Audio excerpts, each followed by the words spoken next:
السلام عليكم ورحمة الله وبركاته. ازيكم يا جماعة؟ عاملين ايه؟ يا رب دايما تكونوا بخير. اول حاجة نصلي على اشرف خلق الله سيدنا محمد عليه افضل الصلاة والسلام. تاني حاجة بقى نروح لليوم الايه الجميل للكرة المصرية اللي كله خوازيق وكله مصايب على الكرة المصرية.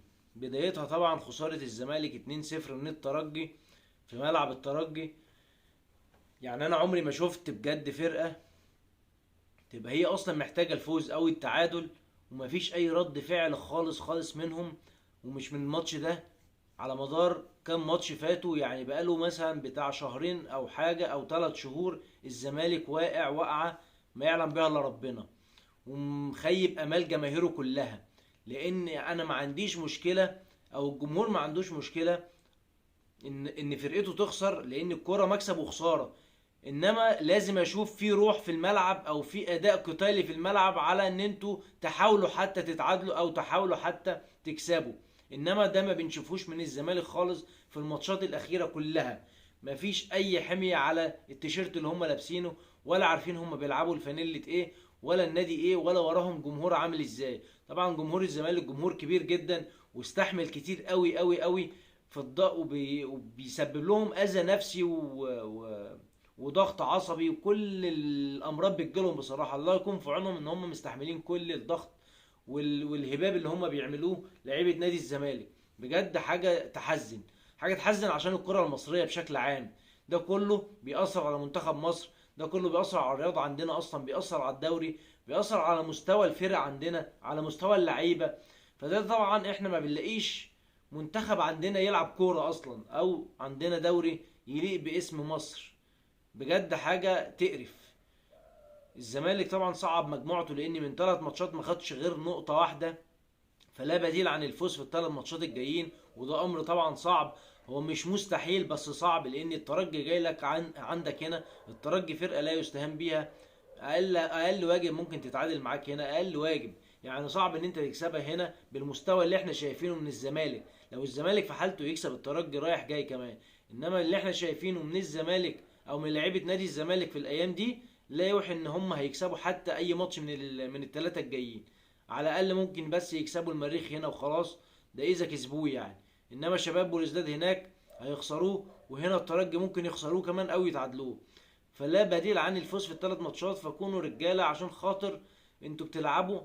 يعني لو مش همك اسم نادي الزمالك العب لاسمك، عشان حتى ما يقولش ده زيزو ده متخاذل ولا شيكابالا ولا. مش عايز اعد اللعيبه كلها، مفيش ولا لاعب بيأدي اللي عليه.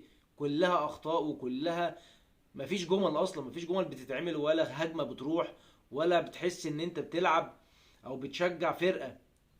اداء وحش جدا جدا. يعني انت ما بتروحش حتى على الجون، ما بتهددش مرمى الخصم خالص. وطبعا الناحيه التانية منتخب الشباب، البطوله على ارضنا وبوسط جمهورنا، وبنطلع من الدور المجموعات وبخساره مذله النهارده من السنغال 4-0 في حاجه. يعني تبين لك قد ايه احنا عايشين في عك كروي في المنظومه كلها، في المنظومه كلها. منتخبات كبيره وصغيره واهلي وزمالك وكل حاجه تقرف. ان يمكن الاهلي الحاجه الوحيده فعلا الحلوه اللي في حياتنا اللي بتفرحنا، او المنظومه الناجحه اللي هي بعيدا عنهم شغاله في ناحيه تانية لوحدها.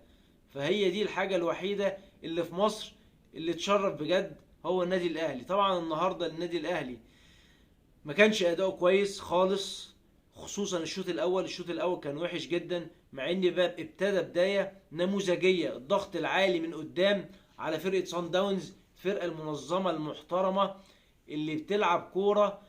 يعني مش عارف اولا هم جايبين النفس ده منين. الله اكبر عليهم، طول الماتش رايح جاي ما بيتعبوش، وسرعات ولعب في مساحات ضيقه ولعب في مساحات واسعه وجري وبص بالمسطره للاعب، وبيلعبوا كره رهيبه وتحركات من العمق.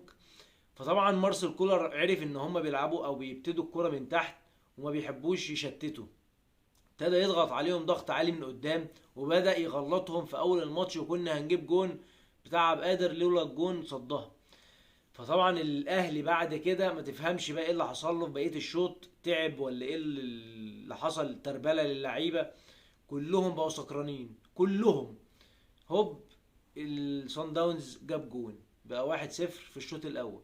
الاهلي نزل الشوط الثاني متماسك الى حد ما، بيهاجم، بيلعب كرة كويسة شوية احسن من الشوط الاول بكتير. قدر يجيب ضربة جزاء اللي هاني انا مش عارف ازاي شاطها، انا عمري ما شفت هاني بيشوط ضربات جزاء اصلا. ازاي هاني الوحيد اللي اختاروه من وسط الناس دي كلها وراح يشوط؟ طب خلي حسين، حتى حسين الشحات، خلي عبد القادر، خلي اي بيرسي تاوي يا عم، خلي اي حد غير هاني.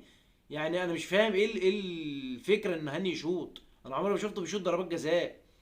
حطها وحشه جدا وسيئه جدا. ده في ايد الجون وبيقول له خد امسكها او خد صدها. طب ما معلول موجود ليه ما شاطش؟ غير معلول لو مش عايز يشوط، في حسين الشحات، في ما بلاش قفشه، في لعيبه كتير، في لعيبه كتير تشوط غير هاني. انت لو خليت محمود متولي يشوط ولا محمد عبد المنعم هيجيبها جون. محمد عبد المنعم من افضل مسددين ركلات الجزاء وشفناه مع المنتخب. انا مش عارف ايه الاستهتار اللي احنا في اختيارات اللعيبه ان هي تشوط ضربات جزاء. ما احنا بنضيع من ايدينا نقط سهله بسبب الحاجات التفاصيل الصغيره دي. الاهلي قدر طبعا يتعادل بجون عبد المنعم، جون جميل جدا برأسيه ولا اروع من كده. وبعد كده جون حسين الشحات اللي فايق اول فتره اللي فاتت، جون جميل جدا. بس طبعا برضو الاخطاء الساذجه الكارثيه اللي في الدفاع كلفتنا ان صن داونز يتعادل، وبالتالي فقدنا نقطتين مهمين جدا في صراع المجموعات اللي احنا فيه الصعب جدا. يعني انت بتتكلم الهلال عنده 6 وصن داونز دلوقتي بقى عنده 7 واحنا عندنا نقطة. ولازم نروح، لسه هروح لصن داونز هناك وهنروح للقطن هناك. يعني بقول مثلا القطن ممكن نكسبه رايح جاي، انما صن داونز هنعمل ايه معاه هناك؟ وش ممكن نخسر، يعني طبيعي طبيعي ان هو تعادل معاك هنا هتخسر هناك، لان هتلعب الساعة 3 العصر وهتلعب على ملعبهم، وهم اصلا ما بيهمدوش وبيلعبوا كرة كويسة جدا ومنظمين جدا. فبالتالي الاحتمال الكبير ان انت تخسر هناك على ارضهم. فما قدامكش غير انك تكسب القطن رايح جاي والهلال تكسبه هنا.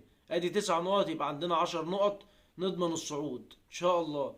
انما لازم نصعب علينا الموضوع وحسب بيرما، وفي ايدينا الحاجة سهلة. يعني انت متقدم على سان داونز مش عارف تحافظ على التقدم ده، بجد حاجة تحزن. يوم للكرة المصرية ينسى من تاريخ الكرة المصرية. حاجة يعني كرهتونا في الكوره واللي عايزين يشجعوا بجد. يعني الواحد مش عارف يقول ايه تاني في اخر الكلام. سلام.